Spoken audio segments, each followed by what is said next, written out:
24. We do have a quorum. I am going to call the roll, because there are a couple of people that will be participating online. Mr. Davis, Yeah. Mr. Etzler, Here. Dr. Nemec, Here. Yes. Can you hear me? yes, we heard you. Mr. Bordner, Here. Ms. Brown, Here. Dr. Alexandrovich, Here. Ms. Kozarski. I'll learn that in another couple of years. Very good. Mr. Zaire, Here. Kim Ruan, Here.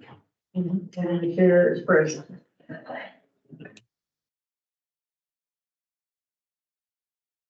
Well, present, takes 8. Are there any changes to the order of the posted on the agenda? Okay, Aiden Whitney is going to cover the logistics of in-person and remote participants. All right, hi, I'm Aiden. I will be helping out the online portion, and just so you know, you are being recorded. So if you have a question, there's on the top bar on the third from the left of the icons, there's a hand that is raised. If you click that, it will raise your hand, and when we have time for questions, we'll call. And if you would like to chat, there's a chat button up top as well.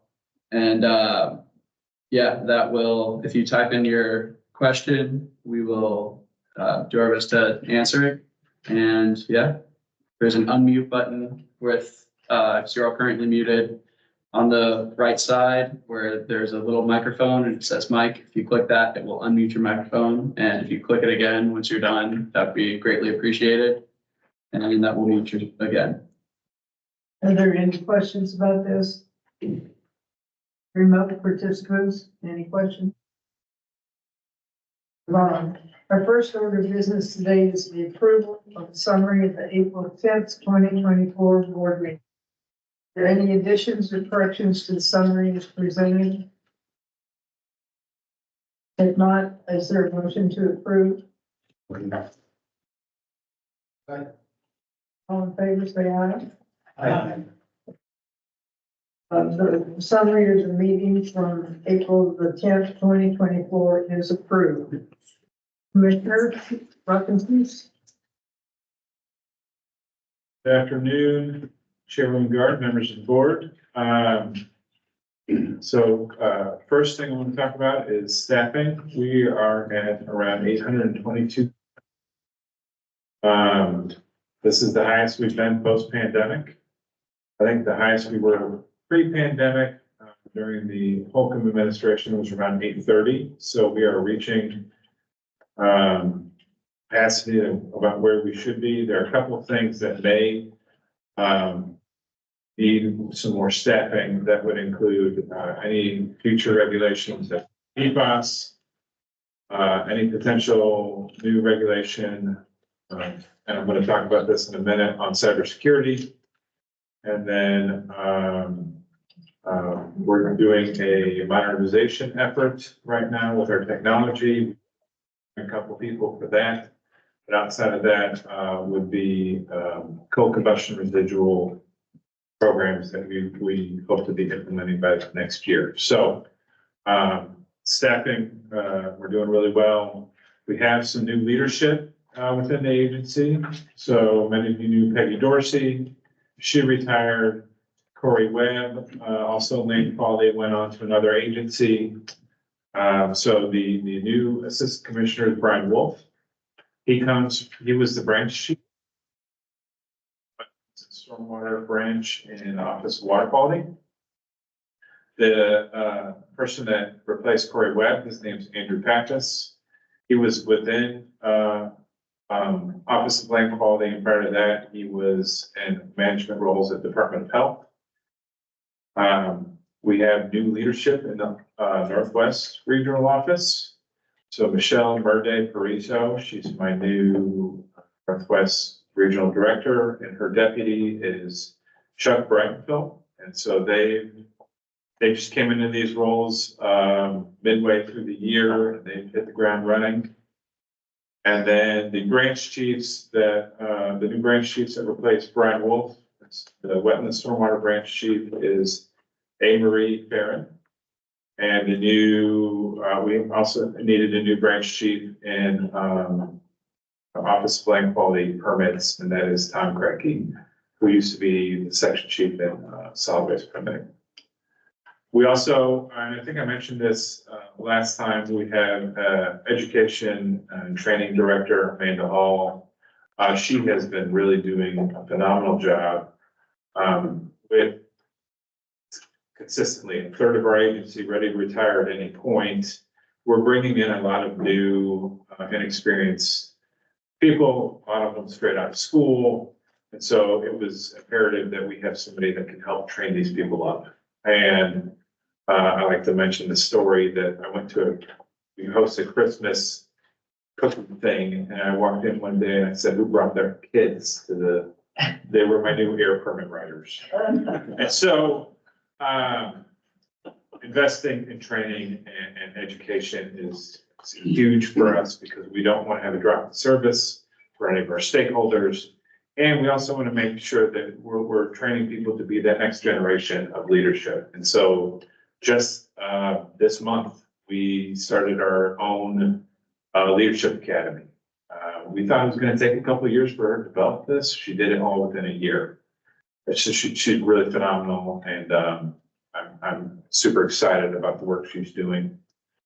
I mentioned the modernization effort. Last biennium, we got about $5.5 million to start that modernization effort. We're in contract negotiations right now. But moving forward, we are going to need a team of people. We're working with state personnel right now to put that package together. That will look at, providing support for that new modernization effort going forward.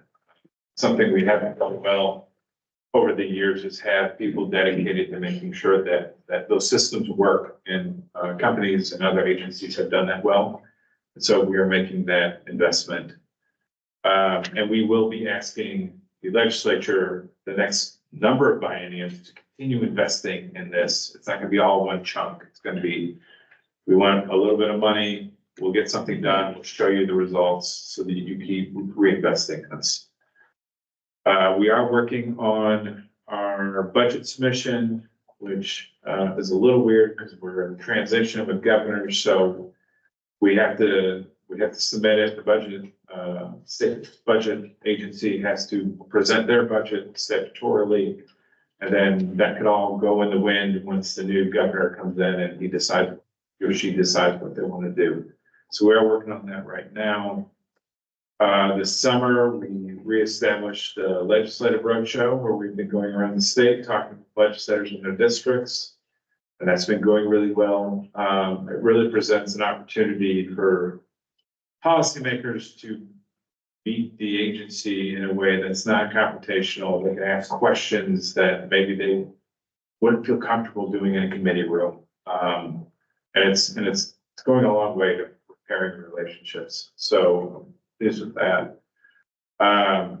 Two more things quickly. It was mentioned in the last board meeting that we applied for the CPRG, which was the carbon pollution reduction rate. It's at $4.6 billion that EPA put out. Unfortunately, Indiana was not chosen. It ended up being more partisan than I have hoped for. Many of the states that won were blue. There were 2 or 3 states that were red that did get some money, but the majority of states or cities that got it were blue in nature, which is unfortunate. We had a lot of great plans to use that money. So we still have, we did get a $3 million grant on the front end. Anybody that applied got it. We have some closeout things in the next 2 years that we will have to use that money for. But unless they open up another pot of money, we are out of the CPRG funding. And then finally, something I've been focusing on a lot recently is cybersecurity. So in April-ish timeframe, the wastewater utility in Tifton, Indiana was attacked by a group out of Russia. And they literally took over the plant. The utility wastewater operator got a notification on his app, on his phone, that some of the controls of the facility had changed. They thought that was weird, set them back, it changed again. So he knew he was under attack. He did the right thing. He immediately reported it to the federal government, and he also immediately took the system offline and ran it manually. Great. The problems that exist after learning more about this is, first, the state of Indiana wasn't notified for 3 days. He did everything he was supposed to do. But once a attack is reported and confirmed, the security level in the federal government jumps so high that even our national security advisor, which is the director of Homeland Security, his security level is not high enough to know. And so, and I, it's not that I don't care who's attacking, but that's not my concern. My concern is the water and wastewater plants operating correctly. And so if we're not notified, we can't help present resources to help triage any issues that may be going on. So we are looking at legislation this year. First is you have to report it to the state. Now there's going to be a central location, so you don't have to call these different people. There'll be one number, probably the DHS, and then the Department of Homeland Security would then funnel that out to the appropriate teams. The second thing is most water and wastewater utilities, most people that we deal with generally in the environmental world, they do not think about cybersecurity. They think about the environmental things they need to deal with. This group in Russia, this is the third or fourth utility they attacked. They attacked 2 or 3 in Texas and I think 1 on the East Coast. They're just getting in and playing around right now. They don't actually know what they're doing. The minute that they do understand what they're doing, they can cause really a lot of harm, especially when it's drinking water. You start changing chemicals, the constituencies are in a lot of trouble. So the second part of that legislation that we're looking at is mandatory that you start doing vulnerability assessments. And what I mean by they're walking in, it's situations where the password is password. They have internet facing devices that anybody can get into because of factory settings. And they're environmental people, so they're not thinking about these things. Well, I need them to start thinking about these things because it is water. It's what we drink, right? And so we've been building coalitions with all the agencies that should be involved.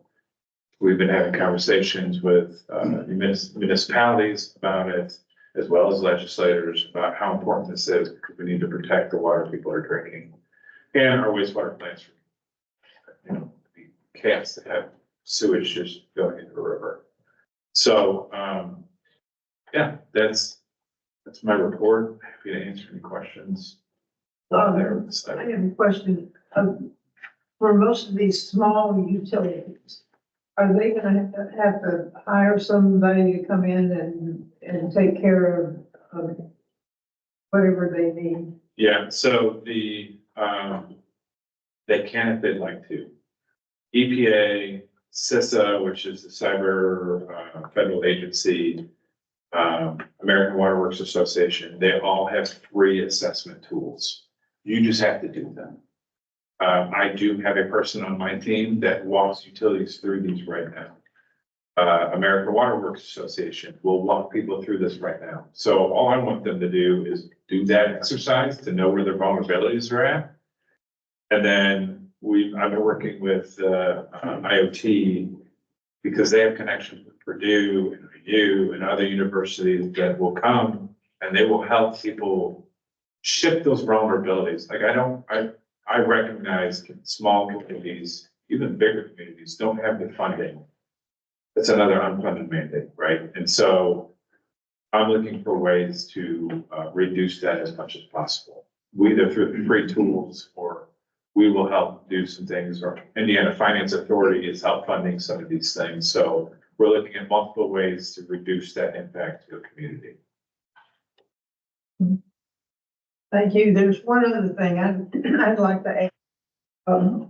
You all are all aware that over the last 5 years, we've had a committee that's worked on awarding the $41 million from the Volkswagen settlement. We are at the end of that, and we're having one last meeting in October to actually celebrate. This has been at least a 5-year endeavor.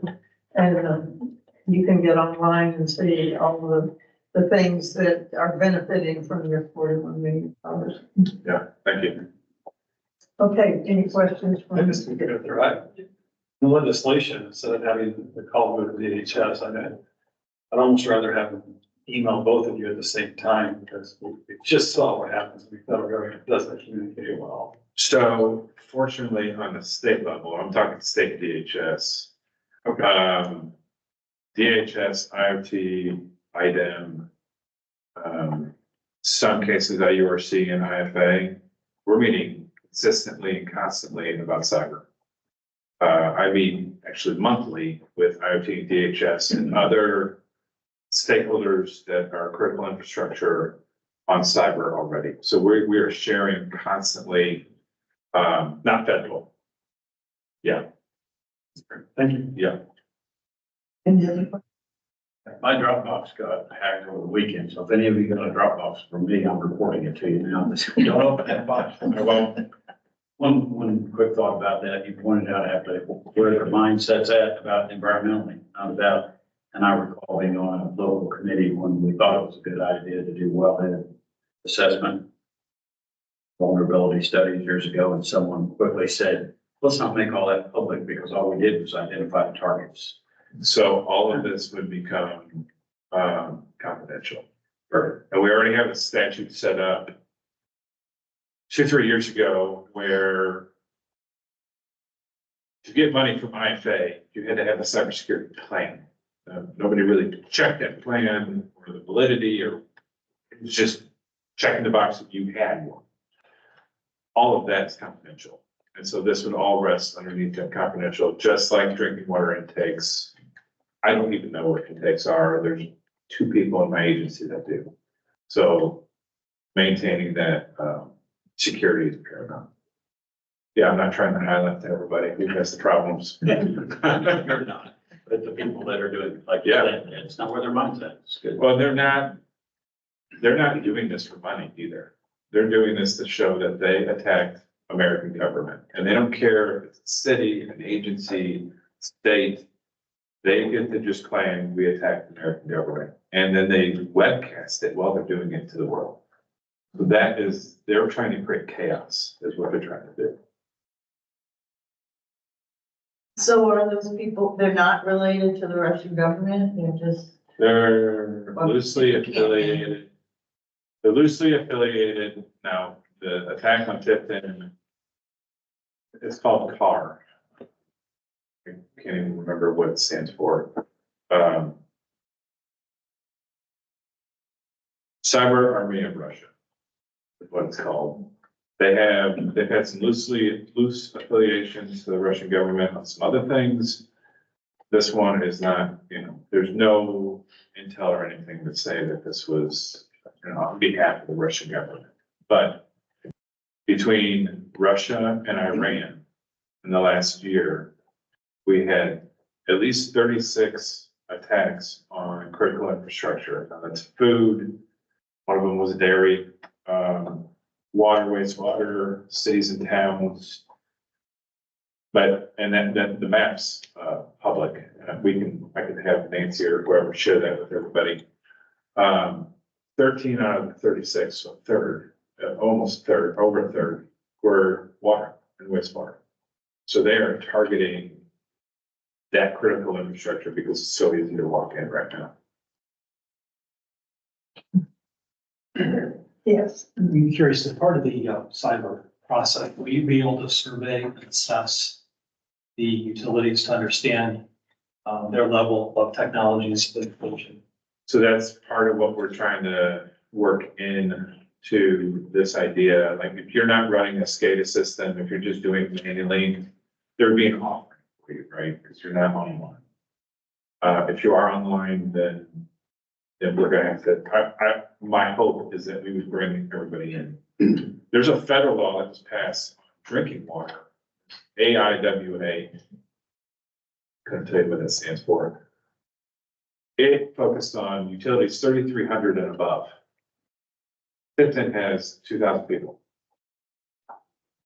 So and we have close to 4,000 utilities in the state, most of which are Tipton level or.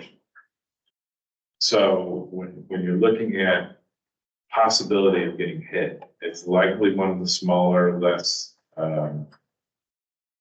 don't have the funding or capabilities to be a citizen to our American Water. Citizens in American Water, they can get hit, but they're also paying people to attack them to see where their vulnerabilities are at so that they don't get hit, right? That's a whole different level that they're at compared to these small guys. Other questions? This is an interesting discussion. It's, these meetings I go to with IoT and others. It's fascinating to be in the room because it's not a place I ever thought I'd be. But it's also scary when you come out, when you hear what we hear. Oh my goodness.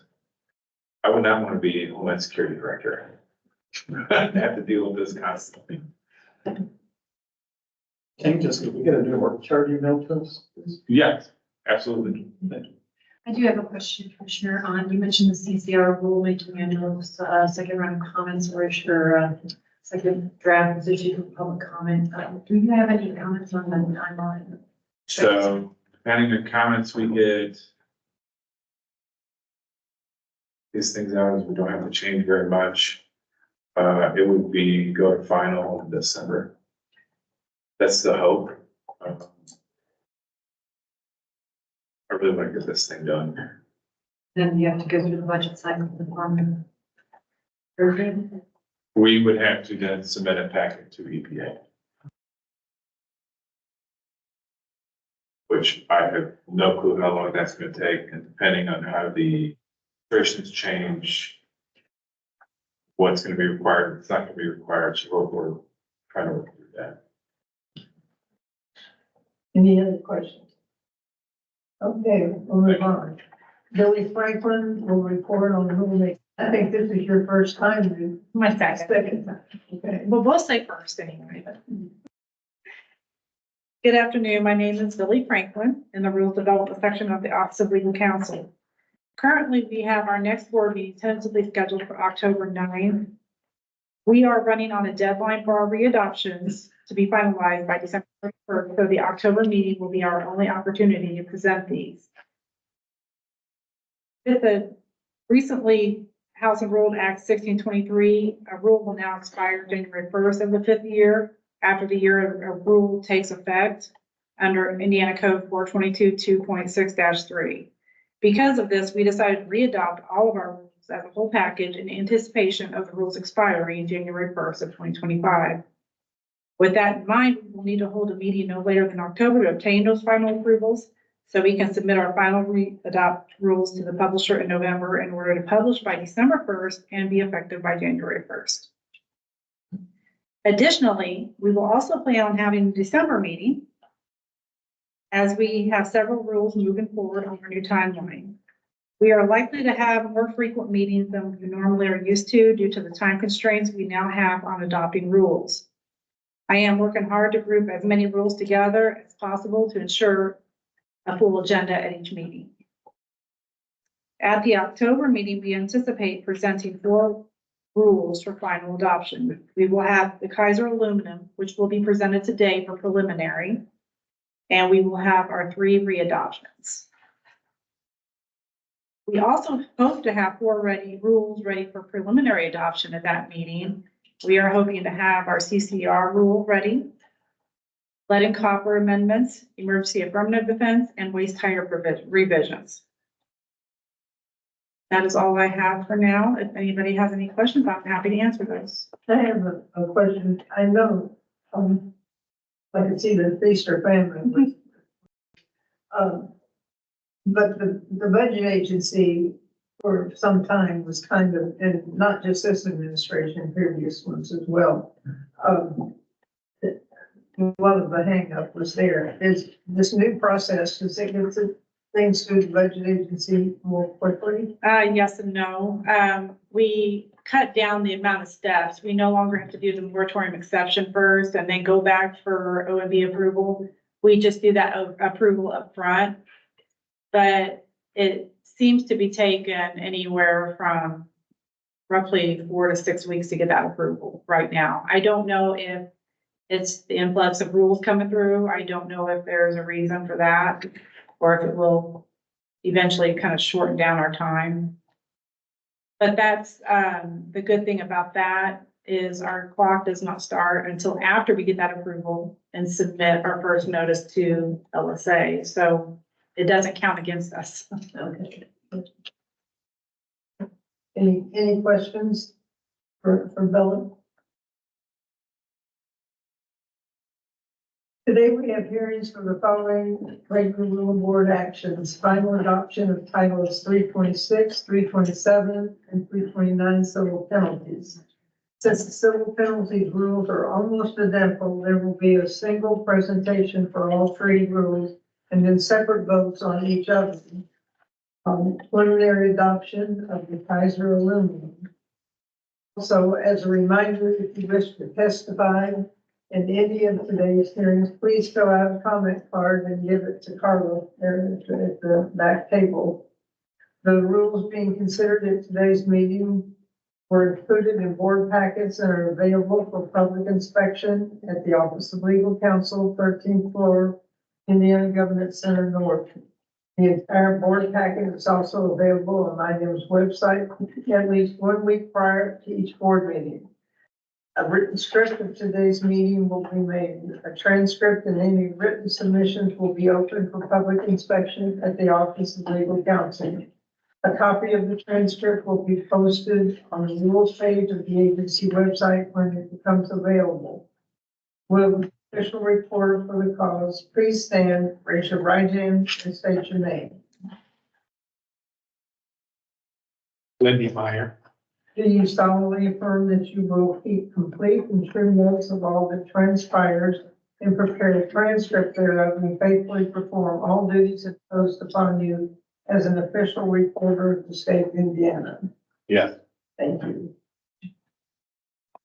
This is a public hearing before the Environmental Rule of the State of Indiana concerning final adoption of the Title 326 Civil Penalties Rule. I will now introduce Exhibit A, the preliminary adopted rule, into the record of the hearing.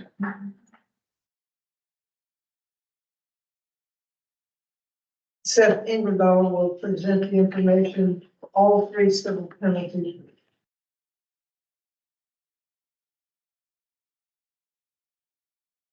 Members of the board, good afternoon. My name is Seth Ingdahl, and I'm a rule writer in the Rules Development section within IDEM's Office of Legal Counsel. This board is about to consider 3 nearly identical rulemakings concerning the agency's civil penalties. This presentation will give a general overview of these rulemakings, but I'm happy to answer questions regarding any of these specific rulemakings that you may have. As we've discussed at previous board meetings and just now, in 2023, the Indiana General Assembly dramatically amended the state statutes concerning administrative rulemaking.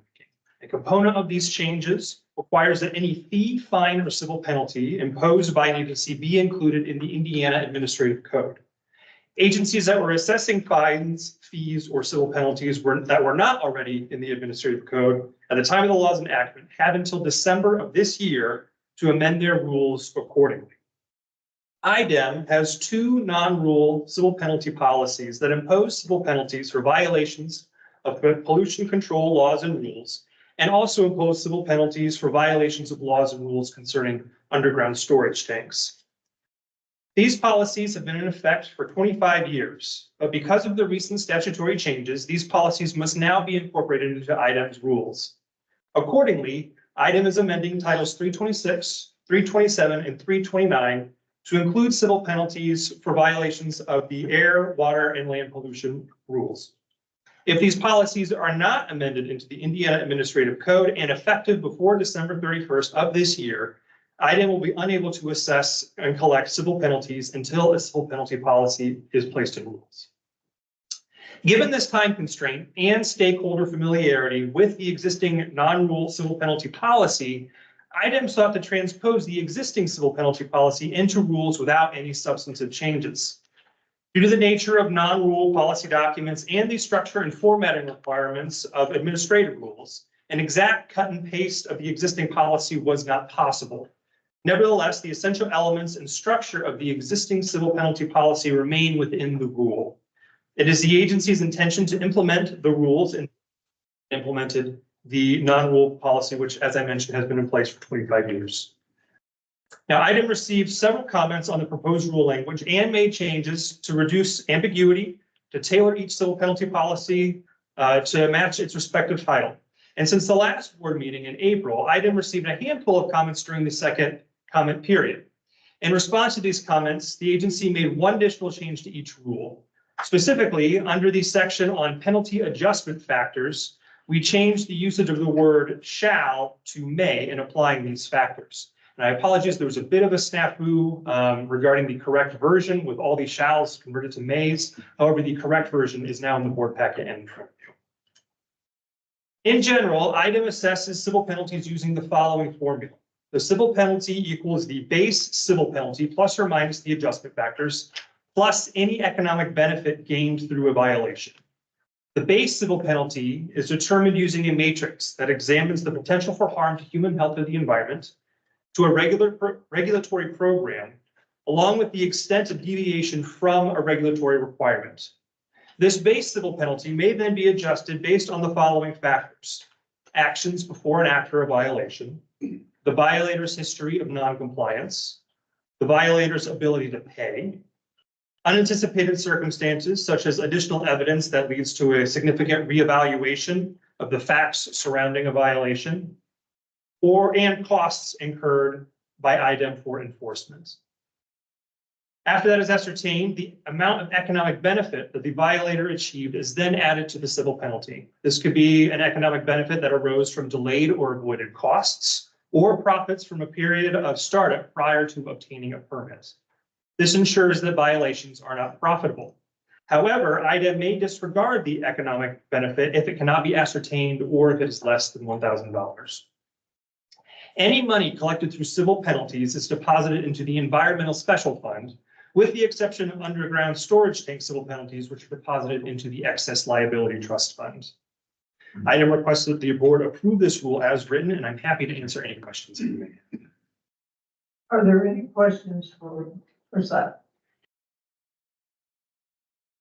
Thank you. I've got, Okay. we'll have a discussion, I'm sure, at some point, but the shall to may is right before right after the table. Mhm, yeah. Looking for the religion that that first one is still shall, and then everything that follows it went to a may. Is there a reason after it's still like, so in section G, it's page 4, right below the table. Probably.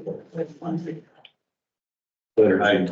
Yeah, so that is in the previous section. The shalls to mays were all in the penalty adjustments factors, which is in the following section, 1-3-4. Just wondered why, since that one's regarding how that would be calculated. Well, two things, the changes from shall to may within the penalty adjustment factors, that came direct from a concern based on a comment. They were concerned regarding specifically items having, recurring costs that they incurred from enforcement. And so to basically respond to that comment, we decided to change in the penalty adjustment factor section, the shalls to mays to allow that extra flexibility. I would also mention that the statute that supersedes this gives the commissioner ultimate discretion to move things back and forth. And so we didn't necessarily think that the shall in that provision should be changed. Fair enough, thank you. Yep. Any other questions? Hey, are there any speakers on this? Yes, ma'am.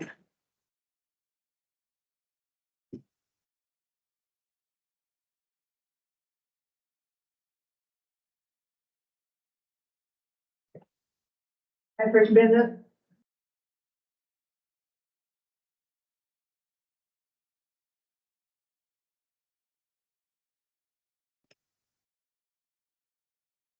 Good afternoon, Madam Chair, members of the board. I'm Patrick Bennett with Right Out Public Affairs here today on behalf of the Indiana Cast Metals Association. Members of the Cast Metals Association are foundries located in Indiana, some supporting businesses with that.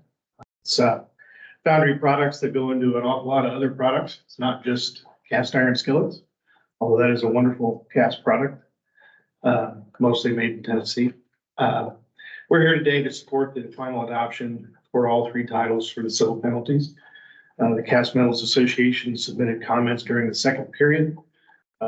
We heard through connections of ours and folks that we communicate with about some ongoing concerns with the civil penalties policy, but we understand the time constraints that the agency is under with the enactment of the House bill. And so adopting this as is and moving forward makes sense. If possible, that the agency would convene a work group. The Cast Metals Association would be glad to share its experiences and its with its members to help that if there are to be any substantial changes in that policy. And we encourage your adoption of all three titles today. Any questions for Patrick? Thank you. Thank you. And Adriana Bowie?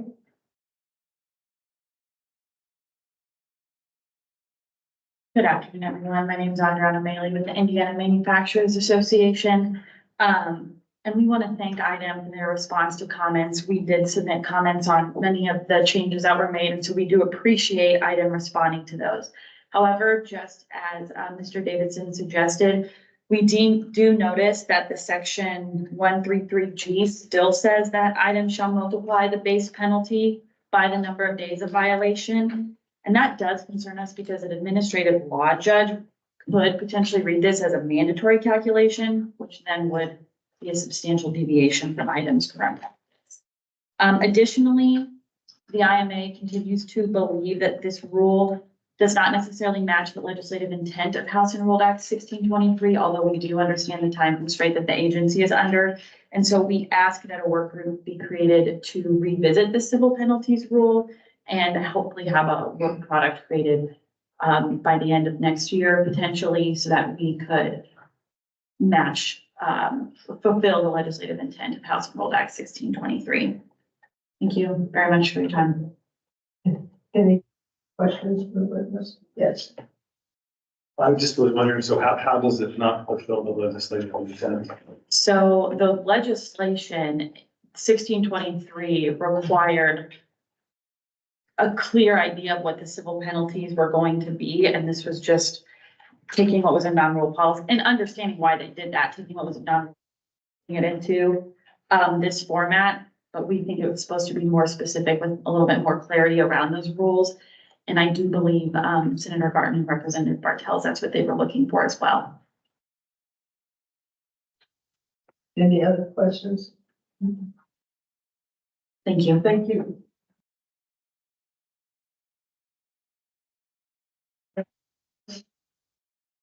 Okay, the hearing is concluded.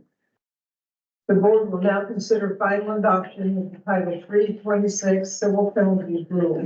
Is there discussion? I would like to hear from Megan. Speak more into the microphone, please. Can you hear me now?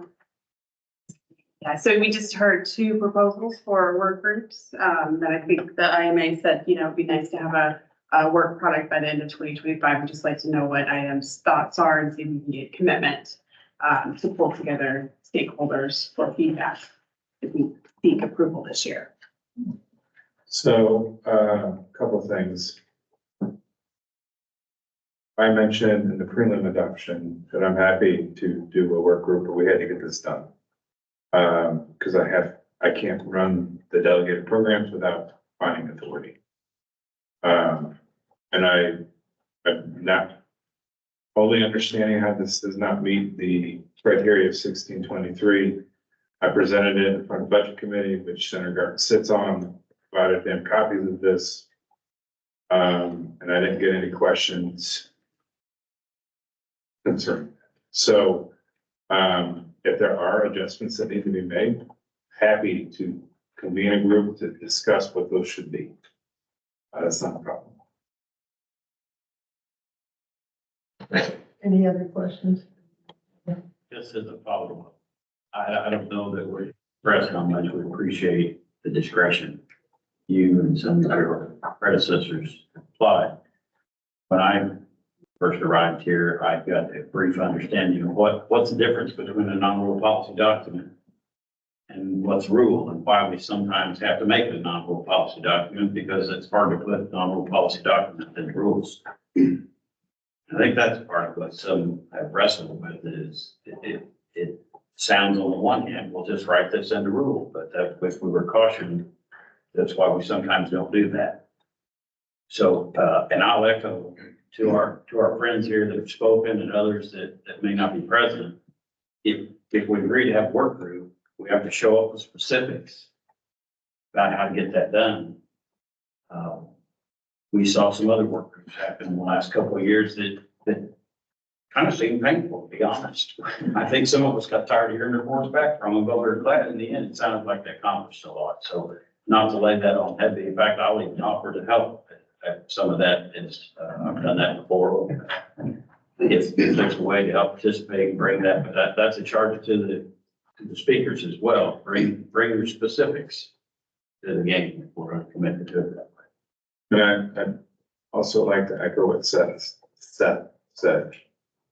My discretion on matters does not lie in this rule or this policy. It lies in statute. So regardless of what this rule or policy says, I have statutory authority to offer discretion on whatever the violation is, whether it's days, money, economic benefit. I have the ability to have discretion on all of that because the statute gives it to me. Wish we weren't in this situation, but we are where we are. One fresher follow-up too, I guess, since this is fresh for all of us, with the recent Chevron doctrine decision.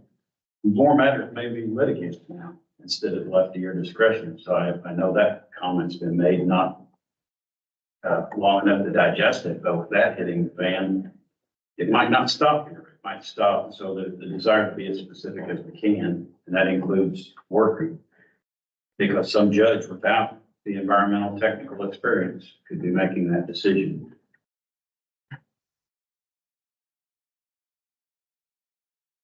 Yes. I didn't know about your discretion, Commissioner. I guess it's a good thing. I haven't been involved with civil penalties. But it kind of almost makes having the statute on this level moot. On the other hand, there was some specifics that were offered to item about wording that would actually identify the difference between substantial, significant, and low harm.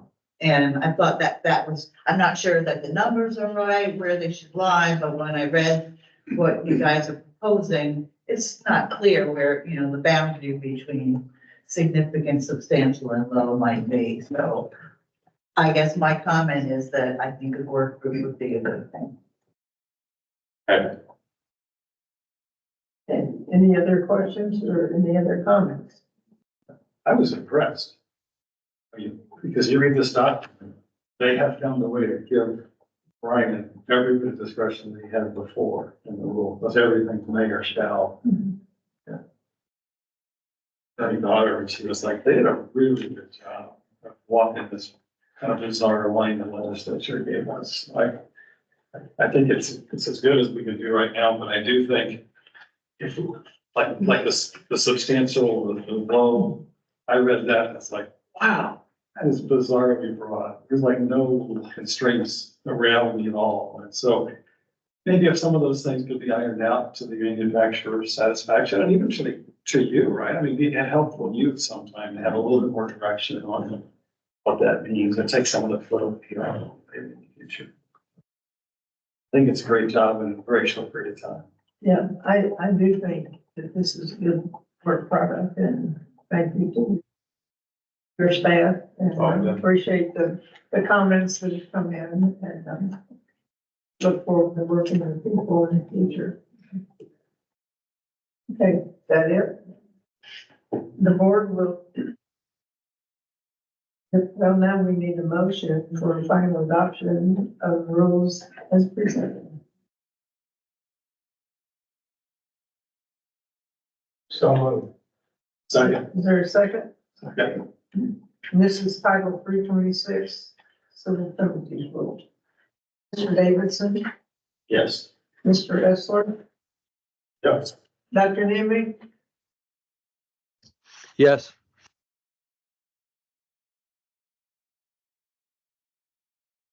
Yes. Mr. Bordner, Yes. Ms. Brown? Yes. Dr. Alexandrovich? Yes.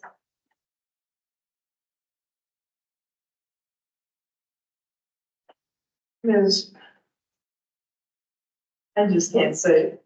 Kozerski, Yes. Rick Zayer, Yes. Ken Rulon. Yes. The chair votes aye.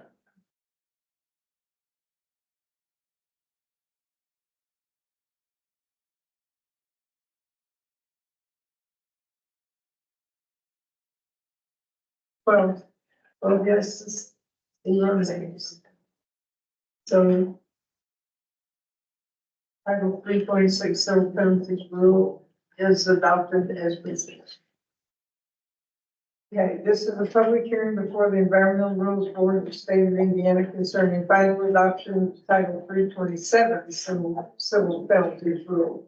I will now introduce Exhibit B, the preliminarily adopted rule in the record of hearing. The rule has also already been presented. Speaker cards on this, is it the same, I guess?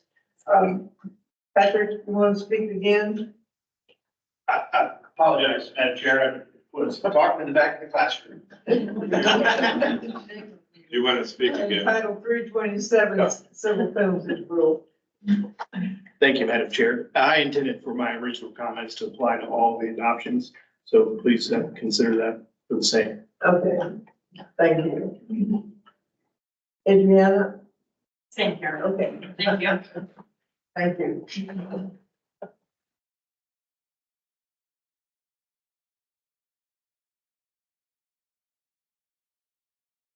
I will. Did I? The exhibit B. Okay.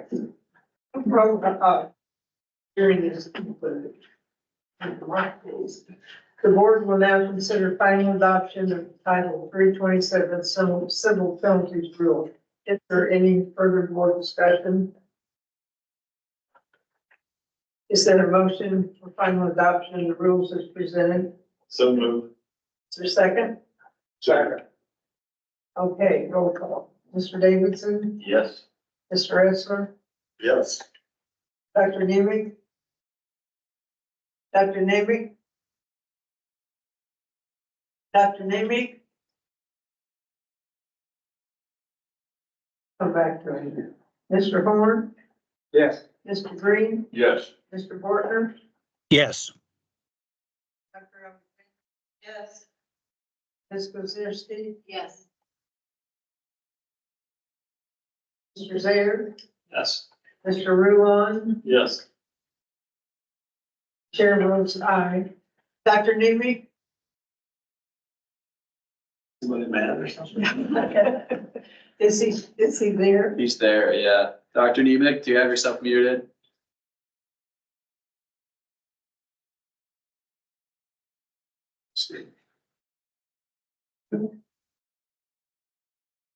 We can't unmute. Yeah. Madam Chair, my name was skipped. Jamie Brown also, Pardon me. you skipped my name. So Jamie Brown, Oh. I guess. I guess I did. Sorry. Okay, sorry if I made you mad. Okay. Well, Dr. Nemec again. You have such an easy name to say.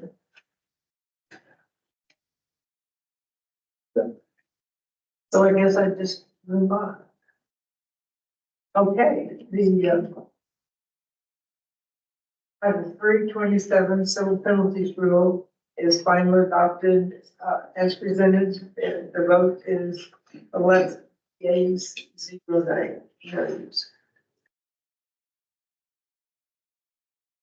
This is a public hearing for the environmental rules for the state of Indiana concerning preliminary adoption for Title 329 civil penalties rule. I will now introduce and receive the preliminarily adopted rule into the record of the hearing. The rule has already been presented. Any speakers that haven't spoken before? Okay, the hearing is concluded. The board will now consider final adoption of Title 329 civil penalties rule. Is there any board discussion? Motion, I need a motion to finally adopt the rules as presented. So moved. This is Ted Nemec.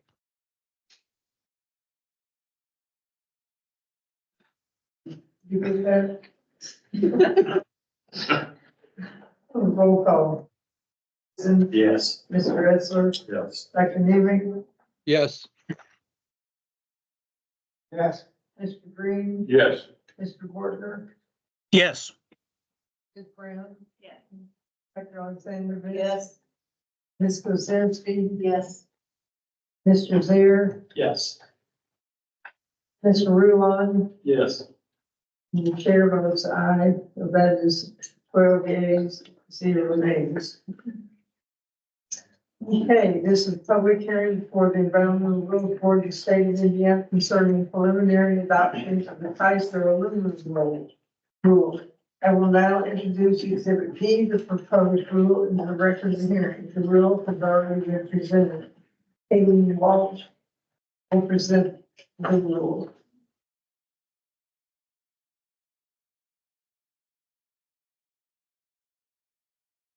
Good afternoon, members of the board. My name is Keelan Walsh, and I'm with the Rules Development Section of the Office of Legal Counsel. And I'm here to present the Kaiser Aluminum Wastewater Treatment Facility Rulemaking, LSA number 24-213, for your consideration. This rulemaking proposes to update the Warwick Operations Facility in Newburgh, Indiana, from the Alcoa Corporation, or Alcoa, to Kaiser Aluminum Warwick LLC, known as Kaiser, after Kaiser purchased the wastewater treatment operations facility in December of 2022. This facility generates wastewater treatment sludge, which was previously delisted under Alcoa, and Kaiser has requested that IDEM delist the wastewater treatment sludge under their name. Additionally, Kaiser is upgrading the wastewater treatment equipment by adding an additional filter press, which will result in the delisted wastewater treatment sludge being generated at 2 locations rather than the single location in the approved delisting. The incoming waste and treatment processes will not change, and Kaiser is not requesting to increase the maximum amount of sludge generated in the current delisting. This proposed rulemaking will also increase the sampling requirements to reflect the new point of sludge generation. Instead of 2 samples collected each quarter for 1 point of generation, the proposed rule requires that 2 samples be collected from each of the points of generation each quarter. The analysis parameters will remain the same on those as well. Item requests that the board preliminarily adopt this rule as presented, and program staff and I are available to answer any further questions that you have. Thank you. Are there any questions from the board? Thank you. Please, I don't have any speaker cards on this. Anybody want to speak in the audience? Okay, the hearing is concluded. Board will now consider preliminary adoption of the Kaiser Aluminum rule. Is there board discussion? Is there a motion to preliminary adopt the rules as presented? So moved. Is there a second? Second. Mr. Davidson, Yes. Mr. Edson, Yes. Dr. Navy, Yes.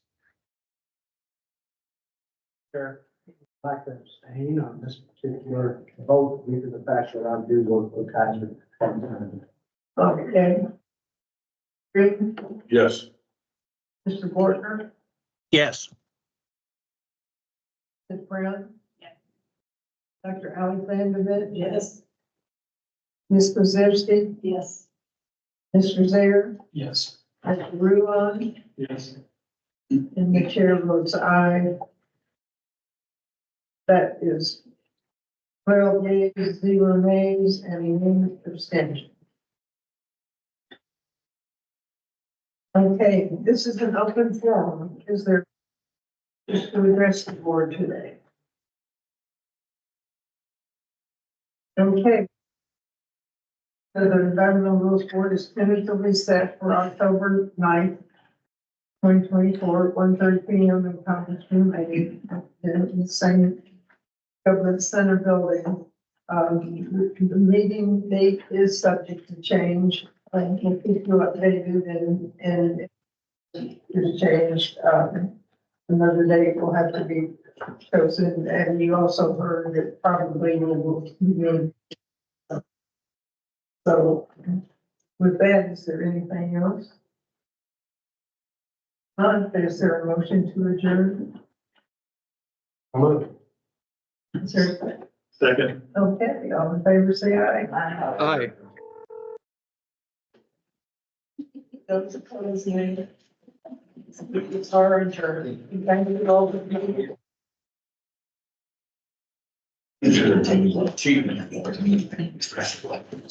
Yeah.